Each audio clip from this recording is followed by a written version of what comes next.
Hello, good morning friends. Welcome to सुबह की पढ़ाई। आज हम बात करने वाले हैं road map for the JEE 2027 students. सबसे पहले आप सभी को सुप्रभात और चलिए वीडियो शुरू करते हैं।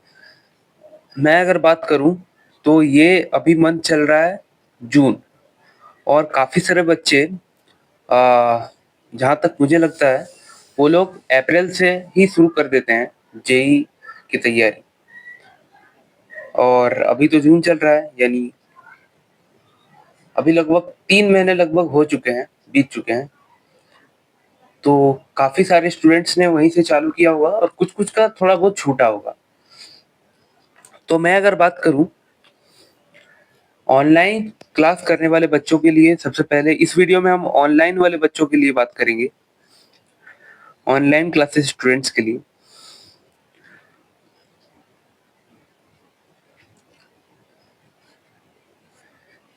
मैंने बहुत सारे ऑनलाइन प्लेटफ़ॉर्म्स को चेक किया है और जिससे मुझे पता चला है कि क्लास 11th वाले, जो अभी क्लास 11th वाले स्टूडेंट्स हैं, उनके बेसिकली 2 लेक्चर होते हैं और ज़्यादा बड़े नहीं होते हैं। 1 आवर 45 मिनट्स टू 2 आवर्स के होते हैं। और ऑनलाइन स्टूडेंट्स वाले बात कर रहा हूँ, इसमें भी एक चीज़ प्रॉब्लम हो सकता है काफ़ी स्टूडेंट्स को। इसमें 2 कैटेगरी में आ जाते हैं स्टूडेंट्स। एक तो हो जाते हैं स्कूल गोइंग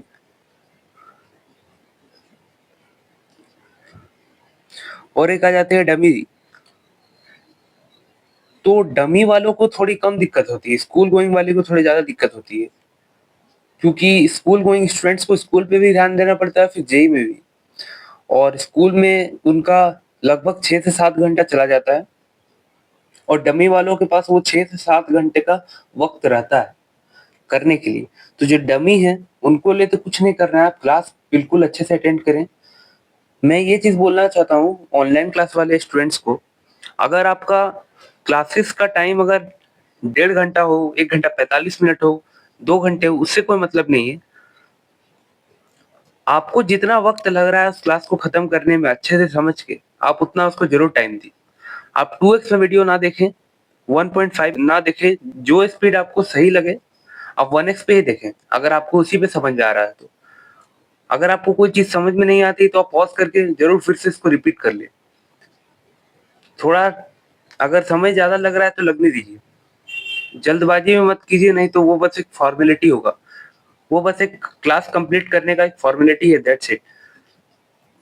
और अगर आपको फिर आगे चल के उसमें दिक्कत आ सकती है, तो फिर आपको वो दोबारा देखना पड़ेगा, इसमें और आपका टाइम जाएगा। तो इसीलिए मैं बोलूँगा, जो भी स्टूडेंट्स हो, स्कूल गोइंग हो या डमी हो, आप वीडियो को एक ही बार देखें, जो भी आपका एक बार वीडियो आ रहा है एक टाइम में, और इसमें पूरा एकदम जितना है फुल फ़ोकस के साथ देखें।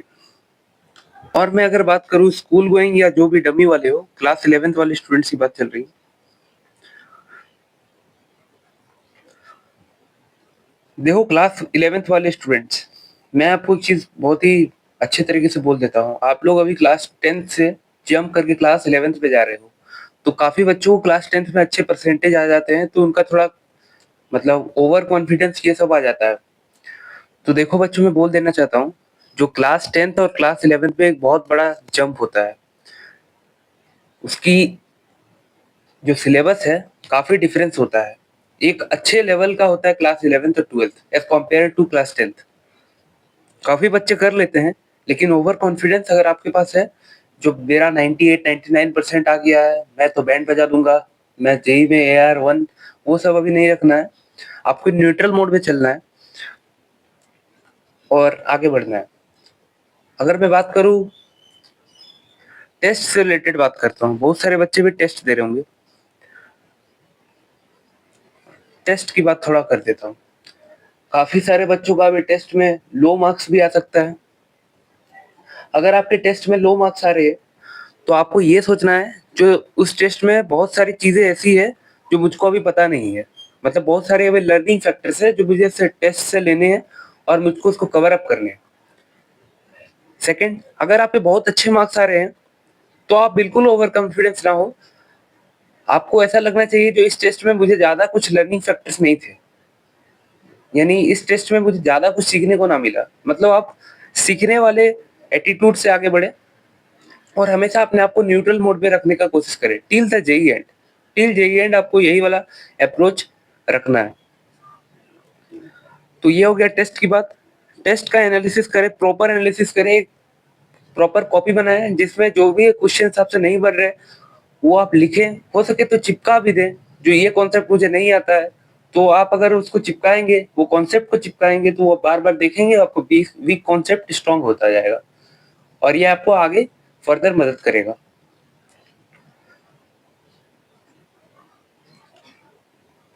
मैं इसके बाद वाली वीडियो में एक और वीडियो लाऊंगा जिसमें मैं बताऊंगा जो कौन कौन से मस्ट और वेरी इंपॉर्टेंट चैप्टर्स है जो आपको क्लास 11 में तो कर ही लेने हैं। खास करके केमिस्ट्री की बात होगी जो आपको क्लास 12 में मदद करेगा, आपको ओवरऑल जेई के प्रिपरेशन में पूरा मदद करेगा। ऐसे तो फुल सिलेबस करना है, लेकिन अगर कोई बच्चा अगर मेडिकल इश्यूज किसी भी तरीके से अगर वो थोड़ा पीछे छूट जा रहा है तो वो कम से कम ये चैप्टर तो जरूर कर लेना। मैं नेक्स्ट वीडियो में इसके बारे में बात करूंगा। टेस्ट के बारे में बात हो गई। डमी और स्कूल के बारे में एक चीज मैंने बोल दिया, वो जो क्लास के ड्यूरेशन से रिलेटेड जो प्रॉब्लम्स आती है, जो क्लास आपको जितना भी वक्त लग रहा है आप उतना वक्त उसको दीजिए, लेकिन आपको पूरा क्लास में सब कुछ समझ में आना चाहिए। एक और बात रिवीजन से रिलेटेड प्रॉब्लम्स आती है बच्चों को। मैं कैसे रिवाइज करता था आपको बोल देता हूँ। आपको क्या करना है, जैसे क्लास खत्म होता है, मान लीजिए आपके मैं ड्रॉपर था तो मेरे 4 क्लासेस होते थे और 3 क्लासेस होते थे, मैक्सिमम मेरा 4 क्लासेस हुए थे। मान लीजिए आपके आज 2 क्लासेस हुए, आपने 2 लेक्चर्स देखे, फिर आपको उसमें कुछ होमवर्क्स मिला और तो आपको नेक्स्ट क्या करना है, जैसे आपने 2 लेक्चर्स खत्म किए, आपको उसमें सबसे पहले टाइम निकाल के सबसे पहले जो भी उस लेक्चर में बताया गया है आप उसको रिवाइज करेंगे। कॉपी में एक रफ कॉपी लेंगे, रफ कॉपी में लिख लिख के देखेंगे, चाहे जो भी सब्जेक्ट हो, फिजिक्स हो, केमिस्ट्री या मैथ हो। हाँ, केमिस्ट्री में भी यही अप्लाई करना है। केमिस्ट्री में भी कभी बहुत सारे ऐसे फॉर्मूलेस होते हैं जो आपको लिख लिख के प्रैक्टिस करना है।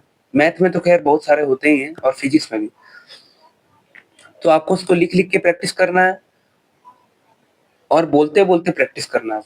बोलते बोलते जैसे वो आपको कानों पे जाए और आपको एकदम याद रहे। मान लीजिए आज अपने फिजिक्स का चैप्टर 1 है, उसका लेक्चर 1 किया, और फिजिक्स का बात कर रहा हूँ, और केमिस्ट्री का आपने लेक्चर 1 किया। ये आपने लेक्चर देखा, इसमें आपको कुछ समथिंग एचडब्ल्यू मिला, इसमें भी आपको समथिंग होमवर्क मिला। होमवर्क जरूर करें, जो लेक्चर देख रहे हैं उसका होमवर्क तो जरूर करें और कोशिश करें उसी के उसी दिन खत्म करने की, चाहे आपको कुछ जितना भी सेक्रीफाइस करना पड़ रहा है, लेकिन होमवर्क तो जरूर करें। आज आपने लेक्चर 1 किया फिजिक्स का, फिर लेक्चर 1 किया केमिस्ट्री का, खत्म हुआ क्लासेस। उसके बाद क्या करनी है, सबसे पहले आपने कॉपी को खोलिए और फिजिक्स का लेक्चर 1 रिवाइज कीजिए, फिर केमिस्ट्री का लेक्चर 1 रिवाइज कीजिए। लेक्चर्स को रिवाइज कर लिया, कॉपी से धड़ाधड़ पलट के देख लिया, एक बार लिख लिख के भी देख लिया, उसके बाद आप जाएं, उसके बाद आप होमवर्क्स को करें।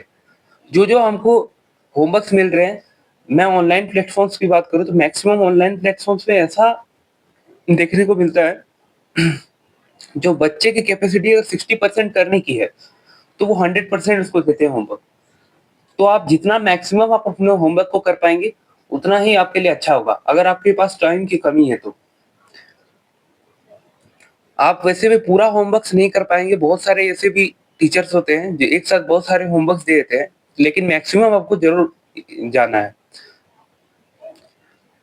और बुक्स की बात करूँ तो अभी कोई स्पेसिफिक बुक्स आप फॉलो ना करें, जो आपके टीचर्स बोल रहे हैं वही बुक्स आप फॉलो करें। जैसे फिजिक्स की बात करूँ तो H C Verma teachers generally बोलते ही है, क्लासेस खत्म हो जाने के बाद उसमें होमवर्क देते हैं, मॉड्यूल्स अपने करें, जो भी आपको सर दे रहे हैं डीपीपीस करें, बस इतना कर ले, अभी के लिए इतना इनफ है। और कुछ बोलते हैं तो वो सब करें, तो हाई फाई बुक्स जैसे इरोडो अभी फॉलो ना करें। ये हो गया लेक्चर के साथ रिवीजन की। रेगुलर टेस्ट जरूर दें, टाइम निकाल के दें। संडे को ही बेसिकली होता है, तो संडे तो सब फ्री ही रहते हैं, तो आप जरूर अपना टेस्ट दें। टेस्ट में मैंने बोल दिया न्यूट्रल रहना है, ज्यादा मार्क्स आ रहे तो ज्यादा खुश नहीं होना है, सोचना है जो वाह इसमें तो कुछ था ही नहीं सीखने को।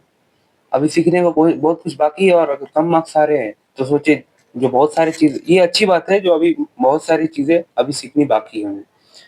ऐसे न्यूट्रल रहें, निराश कभी ना हो प्रिपरेशन में। उतार-चढ़ाव आते रहते हैं लेकिन अपने आप को सेल्फ मोटिवेशन जगाए रखना है, लास्ट तक टिके रहना है, आप जीत जाएँगे। आपको आपकी मंज़िल ज़रूर मिलेगी। आप जो भी है, जो भी आईआईटी आपका ड्रीम है, वो आपको ज़रूर मिलेगा। बस लास्ट तक टिके रहना है। टीचर्स की बात ज़रूर फ़ॉलो करें।